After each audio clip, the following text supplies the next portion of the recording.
Welcome to Get Out of Rap TV, everybody. Back after a week's break and the bank holiday. So, just to confirm, it's Tuesday. You're going to be saying that over and over. It feels like a Monday, feels like a Wednesday. Oh, this week has been really long. The bank holiday problems that we all have, but it's great to be back. It's great to see you. I think this is show 67. I can only do this show because of my partners. So DDC OS Outsourcing Solutions, thank you very much. We also have Evaluagent, thank you guys, and OneCom. So without them, I couldn't do this show. I hope you've all had an amazing bank holiday. I imagine this Get Out of Rap TV might have caught you all by surprise. I do hope you are well and watching. If you are, please do say hello in the comments. Let's get to know each other a little bit better. We've got a lovely little gang here, and I hope you're all. I hope you're all with me. I always have this sense of nervousness that once again, like that one show where I was just talking to myself for the entire show. Let's kick off with, shall we? Let's kick off with, um, yeah. Good morning, Danny. How are you, sir? Did you have a good bank holiday? I imagine you did. You strike me as a person who is always going to be up to something. But good morning, sir. Great to have you along. We are going to start with say hello in the hello. Oh, I can't see who this is. And I don't want to guess because I always get it wrong. Please do come back and say your name. It would be great to say hello. Alan, hello, sir. Bet the golf course was busy. Um, I hope you managed to get around in. Darren, good morning. Oh, wait a minute. Good morning, Darren. Great to see you. Great weekend. 'Twas my birthday. Happy birthday, Danny. That is awesome. I hope you had a lovely day celebrating your 21st. A special day. You can now drink in America, buddy. Let's kick this off, shall we? Do you have any superstitions? Hello, Nick. How you doing, mate? Great to see you. Ah, Tracy, that was going to be my guess. It was either you or Spencer, but Spencer normally says hi. It's Spencer. But Tracy, good to see you. So let's kick this off. Do you have any superstitions? Are you superstitious? Neris is here. Great. Good morning. Yep. Won't walk over 3 drains. I think that's a generational thing. This question came about because I got told I am superstitious because of all those types of things. One of which, of course, is I won't walk over 3 drains. I took Hugo for a run and sort of nearly came a cropper because I wouldn't run over 3 drains. It's definitely something I can remember from school, but I wouldn't go over 3 drains. Nick is definitely he has no superstitions, not superstitious. The cracker. Good morning, Scott. This is a cracker. In the words of Michael Scott, a great legend, a leader of men, Michael Scott. I'm not superstitious, but I am a little stitious. Oh, that's made my day just getting that in. Any reference to The Office. I've got a new sign for the door, actually, Scott, with the Office logo on there. The one I had on before was, oh, I've frozen. Am I still here?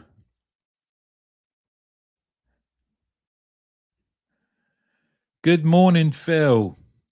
Good morning. It's great to see you, buddy. Morning, Mark. Magpies. Yeah, now here's the thing with magpies. Do you salute and say good morning, or the girls say good morning, Colonel? So I'm not sure which one you use. Can you all see me still, by the way? I frozen on my screen. Can you see and hear me, or have I disappeared completely? Not wrong with magpies. Very true, Phil. Very true. Of course, being a Geordie, you love the magpies. But yeah, again, magpies get me. Drains get me. Black cats get me. Uh, I salute and hope for 3 points at the weekend. Well, you guys are doing better than us at the moment, so can't can hear you, can't see you. That's probably a good thing. Morning, all. Good morning, Mr. Magpie. Where's your wife? Oh, I see. We see and hear you, but you're not moving. Can hear you, but you're frozen. You're frozen, but can hear you and see that you're frozen. Christiane, hello. Spilling salt and having to check it over your left shoulder. Very, very true. That's another one that gets me. Let me see if I can change my camera. Is this working? Hello. I'm going to change cameras again, see if that then works. We're going slow. Disconnect your camera and reconnect. Yeah, good shout. Let's try that, shall we?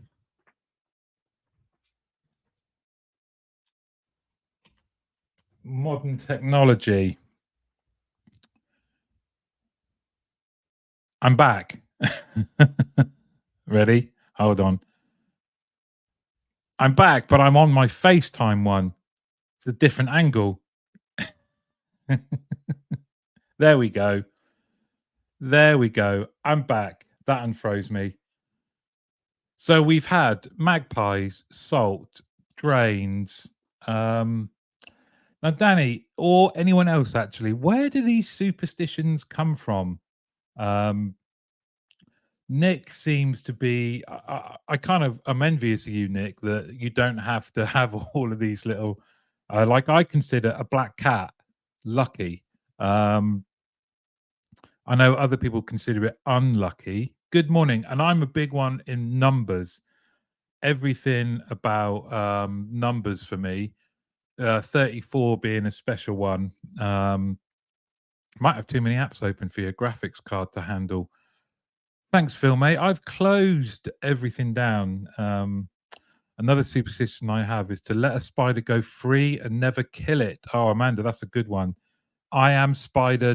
One of my jobs at home is spider disposal. I also don't kill them. Put them in a little tissue and just throw them out gently. So, on the whole, we are a superstitious bunch. Sorry about the technical problems there. It's great to see you all. Thank you all for joining. If you haven't already, please do connect with everyone that is in the chat, because this is a great way to build your network. Here we go. Thank you, Danny. Most have links to antiquity. For example, touch wood comes from the pagan belief in the tree of life, kind of pre-god god in paganism. Maybe one day we should dip into religion. That would be funny. That's a good one. Every day is a school day. Thank you, Danny. Alan, crossing on the stairs. Yes, that's another one. I think if you list every single superstition, then I will say I adhere to them all. Good morning, Rich. How you doing, mate? Good to see you, buddy. And thanks for all you do for. I know you're offering help to job seekers, and especially considering when you are also looking for a new role. I think that is thoroughly decent of you, my friend. The spider thing in Scotland relates to Robert the Bruce. Oh, that's a cracker.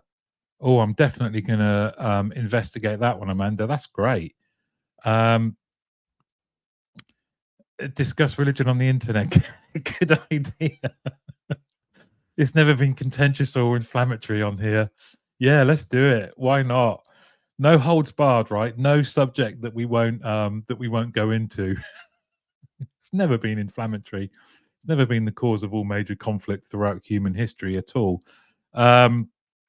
Yeah, without further ado, it's funny that we choose the ones we want to believe in and laugh at others. It is, Aman, isn't it? It's we are a curious species, aren't we? Which is what I love, just seeing whether people are or are not superstitious, or a little stitious, as Michael Scott would say. Thanks to Scott. Now then, coming up to the big question of the day, I just want to share with you that over in the team leader community, and this is related to the question, but over in the team leader community, since it started, we have started funding trees being planted, and you can see that in the year or so that the community's been live, we funded 52 trees. Um, Avoided some CO2. We haven't got to the point of removing CO2 yet or restoring entire habitats, but it's something that um, I love doing. The rest of the community value it as well. And it leads to the question of the day, a subject we haven't spoken about before. But just before we get there, I'm currently superstitious of any Spurs kickoff time. Yes, me too. Just the anxiety alone is it's a tough time to be a Spurs fan, but I seem to say that most of the season, other than the first 10 games. Let's move on, Rich, from that one. So, what are your green initiatives, and do you think they engage your team? And this might be, please answer if there's green initiatives that you've seen other contact centers do that you think, oh, that they're really good.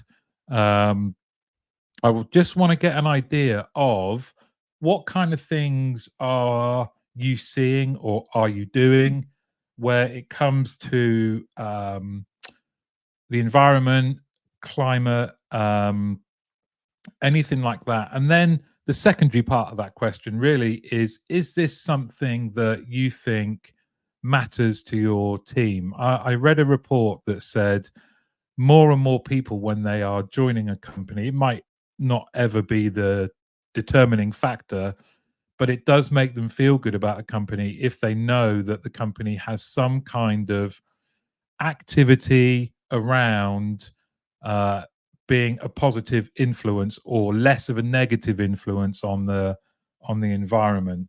Um, being an Evertonian, the dirty secret about AI is it takes a L. Neris, you're far too quick. You're far too sharp for me. You're going to have to explain that one. I'm sure everyone else gets it, but you know me. I'm not the sharpest tool in the box. Um, okay, Danny's kicking us off. I choose my IT provider, Security Backups, as they only run on renewables, plant trees, and offset. They have a net positive impact through their ESG. What a great choice! So the choice of suppliers is how, as a like a single business person or smaller company, you can have that kind of positive impact, which I love, Danny. I love what you've done there. Um, what has anyone else seen in your travels, maybe in a previous company, or where you are right now? Are you doing anything, or is it not really a factor? Hello, Ian. How you doing? Sorry, late playing catch up after a long girls rugby tournament weekend. How did the girls get on? Was it successful? It's starting to get to tournament time, isn't it? Our league finished for the girls' football. We finished second in the league. Um, so we are going to get promoted, which I'm not looking not looking forward to. But we're starting tournaments. Neris, thank you very much. The dirty secret of generative AI is that it is very bad for the environment. On the same vein, so is keeping data. I was auditing a contact center, and they have decided to reduce the time they are keeping data as they know how much energy it takes to cool the servers that hold the data. Neris, that is third eye genius. Very, very key point, and one that's often overlooked, isn't it? Is the sheer amount of energy that's taken to power our great new technology and, as you say, cool the servers. That's great. And what a title that is. The Dirty Secret of Generative AI. That's a headline that I would go on to read the story of. Nerish, you're so good with your words. A wordsmith. Alan says we make bricks out of empty plastic bottles. That is brilliant. That's great. And then do you use the bricks locally, or do they go off somewhere else to be used? Is that a scheme that you pay for, Alan, or um, is there? How does the scheme work? Because it sounds great. You know, kind of the reduction of plastic is something we all need to be concerned about. Um, Played 6 games, says Ian. Won 3, lost 3. Finished dead center of 12 under 18 teams. There are 1,000 girls there with a party after. My ears hurt. Now, going back to our first one, I think I would be superstitious about that. 1,000 under 18 girls at a party after playing rugby all day. Yeah, I'm not surprised your ears hurt. Yeah, so Alan, how does that scheme work, and what else is everyone doing or seeing? You know, what are your green initiatives, and do you think they engage your team? Is this something that is important? I know where I used to work at BPA Quality, we had a green committee. I might have got the name wrong, but it was something that was very important that people were active on, that they kept doing, that they were very much wanting the support and buy-in of the senior leadership team, which they got, and care for the local environment and also community down in Exeter in Devon was something that was massively important. And I can remember judging a category where this sort of thing came in, and I was drawn to these small initiatives where contact centers were going out and physically planting trees, or tidying up a beach, or doing a litter pick in a public area near them. Those kind of things I thought were just so heartwarming and great. And um, they definitely saw a benefit from the impact it had on their teams, which is why the second part of this question. Alan says a small initiative suggested by one of the guys in the office at the start of this year, shipped abroad for use. So yin and yang thing, I guess. I love that though. The fact it's come from one of the team as well is just great to see. It's brilliant, Alan. Thank you. For me, it's about choosing who you do business with, says Danny. There's not much opportunity within my operation with 2 people to reduce. So choosing suppliers and clients that you do business with is the most impactful we can be. Very true, Danny. Very true. We've all got to do our bit. Working from home is a big green initiative, says Ian. Transporting lumps of people around on commuted just to sit in an office you heat cool is not green. Reducing commuting helps, even if people have to heat their homes a bit more. Yeah, that's very true. That commute, of course, is something again that I've seen other companies. A previous company had a brilliant cycle to work scheme where there were benefits to the employees for doing it that included cheaper. You could purchase bikes cheaply. You've got free servicing. To try and encourage more people to cycle in than to drive. And we got a lot of our 90% of our workforce came within a 5-mile radius, something like that. So a cycle to work scheme was brilliant.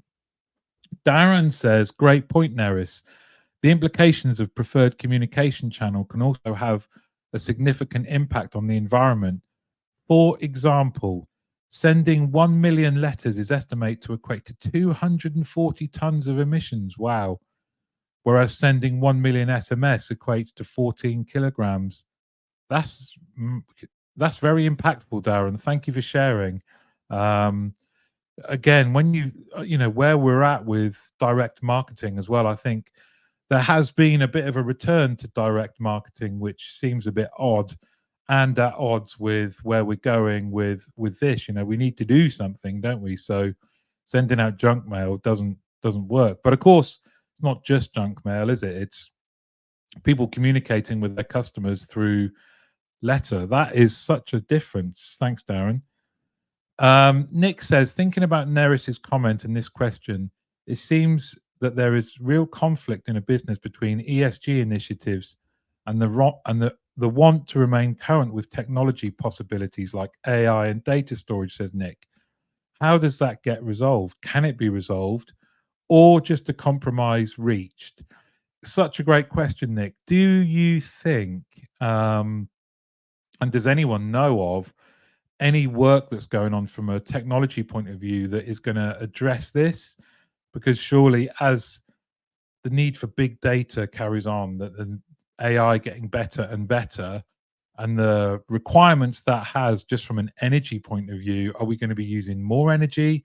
Is there a way of doing it where we can still see the benefits, but we don't necessarily have to use more energy to get it done? But that is a great question. How can it be resolved? Or is there, like you say, going to be a compromise? Because until Neris brought it up, I didn't even really think about that. I just thought about some of these kind of, let's say, people-based initiatives, and the go-to, like I've done with the team leader community, is planting trees.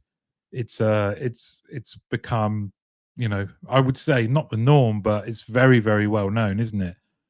Maybe a better question would have been, what else can you do? I like the plastic thing from Alan. I think plastic would be a good one to focus on. Ian says, we in a past company only printed when needed and always used FSC paper. Also had a member of staff who requested to be in charge of company Christmas card purchasing to both reduce the total number being sent, the source of those cards, and if they supported any particular charity. Great. Someone from the team taking ownership is brilliant. Christiane says, having team community days in my last company was brilliant. I've helped build a fence at a farm and pond at a school.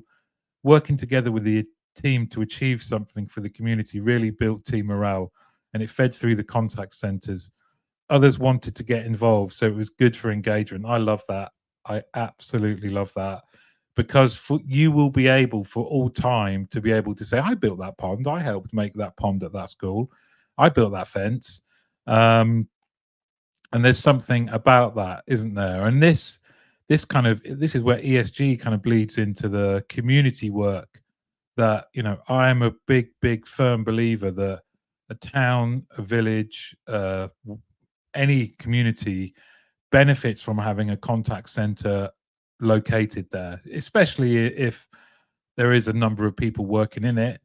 Even if there isn't, coming together to do team community days where you've done something, volunteer wise, I think is brilliant. So kudos to you, Christiane. I think that is great. Please do keep these coming in. I think it's a really interesting topic. Let me just pick up Amanda's one. It's small, but kicking off with teams, you're using whiteboards for notes and a cloth rather than paper towels. Take home tea bags to use as compost for our green fingered colleagues, or to give to local allotments that are becoming trendier. Can you use tea bags for compost? Our family go through an inordinate amount of tea bags. Not me, I'm very much a coffee drinker, but the girls all love a cup of tea. Can I just throw them in the garden? I'd be up for it. So yeah, this is all, and you say it's small, but anything that involves the team, I think is great. Now then, as I should have said before, if your comments are not showing, I promise I'm not ignoring you. Just please refresh LinkedIn. You've seen I had a few technical difficulties today. It happens, and I promise I'm not ignoring you. Here we go. Have to be careful on which tea bags. Some have plastic in them. I will be careful, Ian. Thank you for the warning. As you can imagine, with the surname of Teasdale, I've pretty much heard a lot of teabag related jokes about my surname, but we're definitely not going there. We're not going religion, or we're not going teabag related name jokes. Okay, moving on. Um, I don't know if you've had an opportunity to, but the most recent, oh, a bit of double action of me there. The most recent podcast was one from Sandra Thompson on emotional intelligence. And it's definitely been one of the podcasts that has had the most feedback and messages both to Sandra and to myself. I didn't really do anything. I just listened to Sandra, who is brilliant. I just wanted to highlight this as a one for you guys to listen to, but also one that if you do have teams, that I'd invite you to share it with them to see if this is something. I mean, just Sandra brings to life something that is so important. Emotional intelligence is one of the key determinators between you having a successful career and life and not. And the way she talks about it and brings it to life and makes it understandable was just captivating. I thoroughly enjoyed it. It's live now. It's been live since Friday. It's definitely had a load of listens. It's on YouTube as well. But I just want to point you to that for yourselves and for your team. Sandra is amazing, and it was just a joy to do it. Let me just go back to some of these comments. Whilst we can all make changes to what we do, less plastic, recycled tea bags, turn off lights, the real impact is in changing supplier behaviors, not consumer behavior. That'll be painful, but it's the only way to change the systemic issues we have to move towards a truly circular model. Very true, Danny. One of the things that we could talk about, if we're not gonna do religion, maybe we should do politics because we also have a choice. We will have a choice soon to be able to vote for a party based on what they're going to do about our industrial output. Because you're right, we make all these small changes, but if our government and big business don't do anything, then it's kind of a drop in the ocean. Nivdia, says Neris, the GPU chip producers which power most Gen AI solutions has just created a new chip which has an hourly power consumption of 8,000 home compared hours compared to the 30,000 hours their previous chip took. That's great. So Neris, I knew you'd be on the money for what is being done from a technology point of view to reduce the impact, and I love that. That gives me some hope. And I'm assuming Neris that you are saying mind blowing about Sandra. No, there. About Sandra on Get Out of Rap. She was brilliant. Definitely mind blown. We couldn't actually get through half of the stuff that Sandra wanted to, so we are recording part 2 this week, and then it should be out next week. But it's just great to hear. Like all of you, she's an expert in her field, and is just so warm and friendly and engaging that it was a real joy to have a chat with her. And like I say, there's been a lot of feedback already, um, questions, and did wanting another one, which we are doing. So I just wanted to highlight that. But I'm assuming that's what you meant there, is, or was it about your previous comment? So we haven't had a VT. We're half an hour in and no VT, Danny. I'm sorry, I'm slacking, but we've got one now.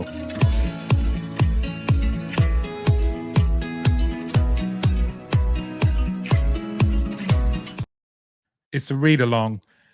We are going through Contact Babel's decision maker guide for UK contact center leaders, and we are up to page 101. We're very much in the analytics space. Let me just make that a bit bigger. There we go. That's what she said, Michael Scott. Reference for you there, Scott.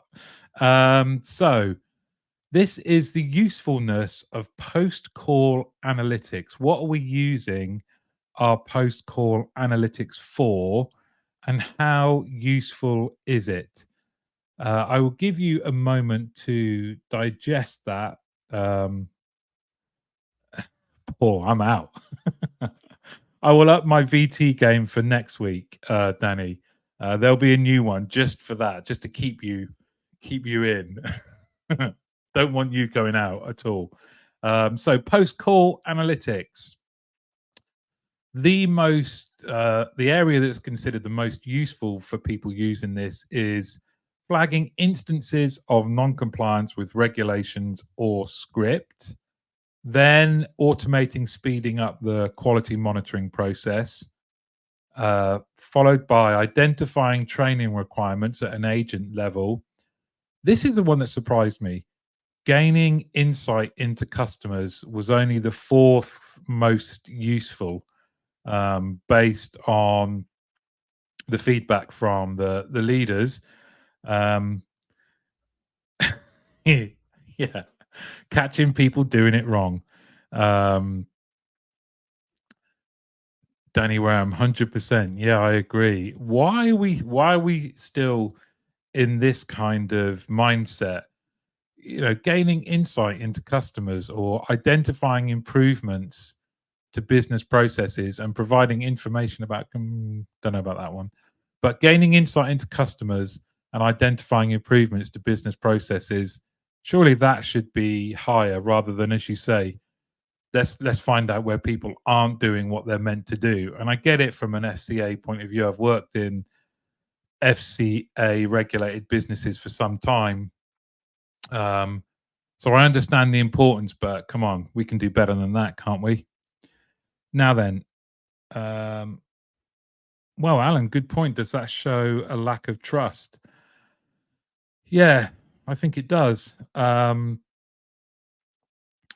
if that's what we're using it for, is it a lack of trust, or is it just they're stuck in a rut of not fully embracing what's possible through your use of analytics? And I wonder if it gets any better with real-time analytics. Now, I know this is an area, on the webinar that I was lucky enough to do with Neris recently with OneCom, this kind of real-time reporting was something that Neris, I know you're keen on. Christiane says it depends on the industry, I think, and how complex it is. It's really useful to understand what training has and hasn't landed. Very true. Maybe the wording would have been better to say exactly what you've just said, Christiane. Does it help you identify knowledge gaps? Might be a better way of putting it than you haven't done something. Just finding out what you haven't done. Does it help you identify training gaps? To enable better coaching, to enable better feedback. That probably would have been a more positive phrasing, because language is important, right? So this is now real-time analytics and the usefulness thereof. So suggesting to the agent better ways to handle the call.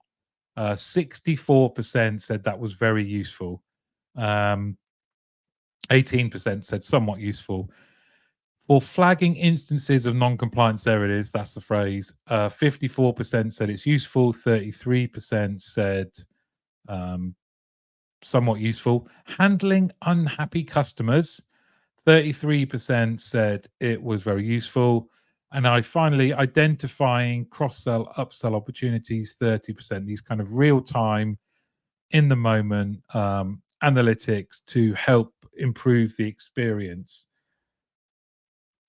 Did any of the options relate to improving the customer experience? I think there was one, wasn't there, that said, look, gaining insight into customers. But yeah, Nick, good point. That kind of, now there's one slide that's coming up around that customer experience point. Just going back to this one.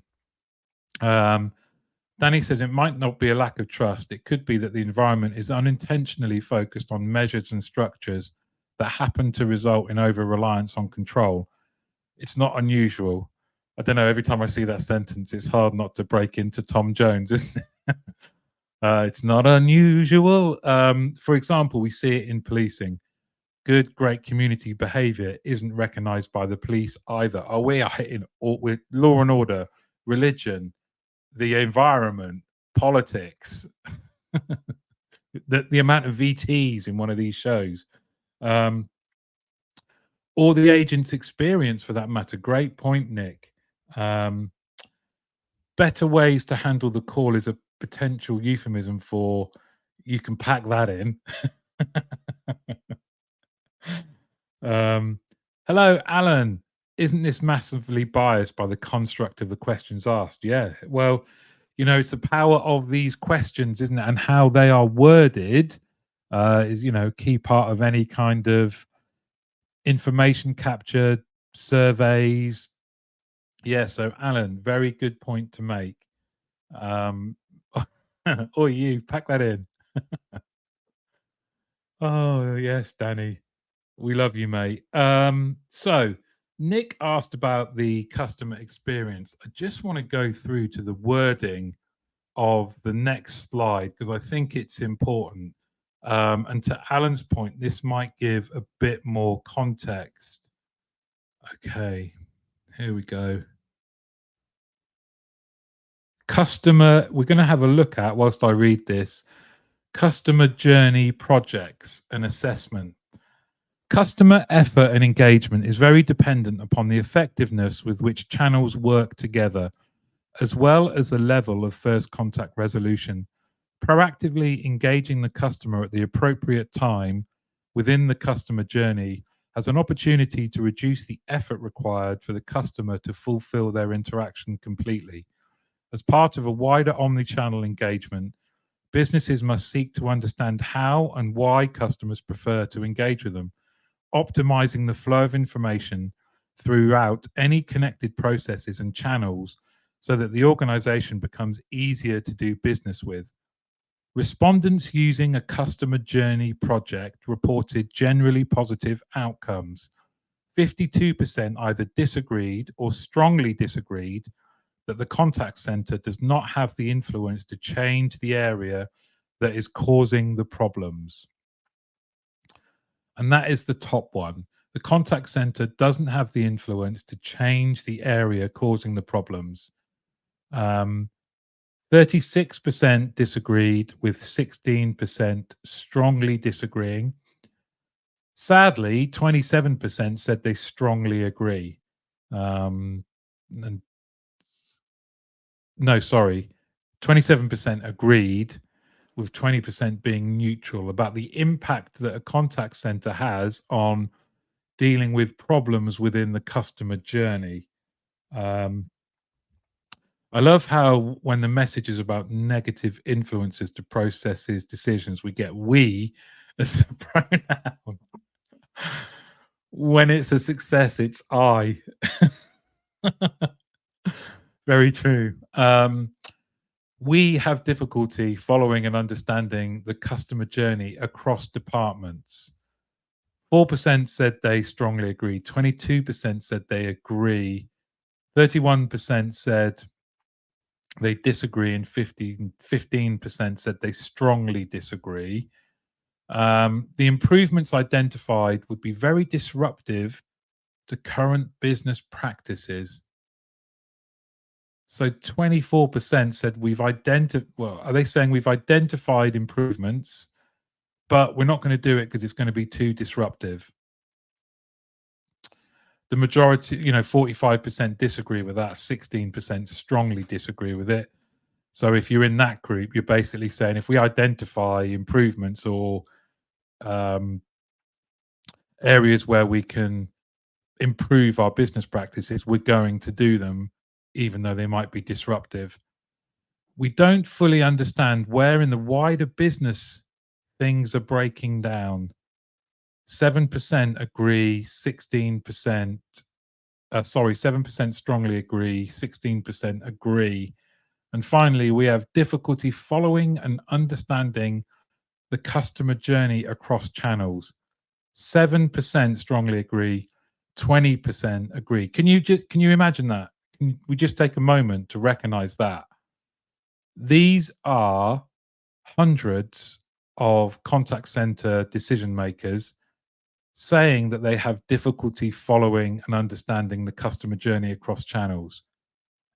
If they have a problem following and understanding it, yet we're asking customers to navigate through it, is it any wonder that we're seeing low customer service scores or low scores around how we provide our service? You know, customer satisfaction levels are low. This is really key, is it not? Being part of a team means never having to take the blame alone. Yeah, we've lost. This shows a couple of important things, says Nick. Processes are for the business and not deployed with the customer in mind. Wow, yeah, good point. And respondents know where the problems lie in 50-60% of cases, but what? Lack the power or will to effect changes? It's a great question, Nick. You're on form today, sir. Christiane says, disruptive is one thing, but I've had it's in the too hard box to unpick and start again. Isn't that frustrating, Christiane, though, when you know how something can be improved, but you don't get off the start line because somebody says this is going to be too hard. I'm not sure about the title of this slide, Customer Journey Projects and Assessment, but I think there are some really powerful statements and results in this slide. Alan says, if you do what you always do, you will always get the same results. As leaders, we have to be disruptors and ensure the message gets through. Couldn't agree more, Alan. I could not agree more. To Nick's point, I wonder then if this shows that there is still a need for the contact center to be given more kudos, or for the leaders of contact centers to be able to make the changes that they are saying here they can identify, but they're not doing them, either power, will to affect that change, as Nick says. But I find that last one fascinating. We have difficulty following and understanding the customer journey across channels about their own business. It's confusing. Imagine being a customer. Process change needs to be simpler. Aman, great point. And with the customer experience in mind, as often businesses will look at projects based on business benefits. Lovely point. Hi, Rich. How you doing? How many of these processes were conceived by individuals in isolated settings, detached from actual users and business objectives? Yeah, great question, Rich. That kind of silo creation where, oh, I've had a good idea, don't involve anyone in it, and it has this kind of impact that then leads to these kind of responses. You know, and please feel free if you're looking at this and going, no, this doesn't reflect my own experience or where we're at in our center. Please do share. Danny says it is difficult to get a man to understand something when his salary depends on his not understanding it. Upton Sinclair is absolutely brilliant. I love it. I love it. This is this reminds me so much of some of the places I've worked. Yes, we really wish you hadn't brought that up. Because now we might have to do it, and it's good. It's just going to change things from the status quo. We really don't want to do it. It's difficult to get a man to understand something when his salary depends on his not understanding it. So we have only got through 3 slides, but they've all been crackers. Time has flown by. I think you'll be pleased to know that we will go back to doing this next week. So next Tuesday. I do hope if you've managed to join this one, that you're able to join next Tuesday. And like I say, do please check out Sandra Thompson on Get Out a Wrap. It's great. Or share it with your teams if they're interested in emotional intelligence. Your comments have been great. And we are going to finish with, if you can. Oh, there is one more, Danny. Who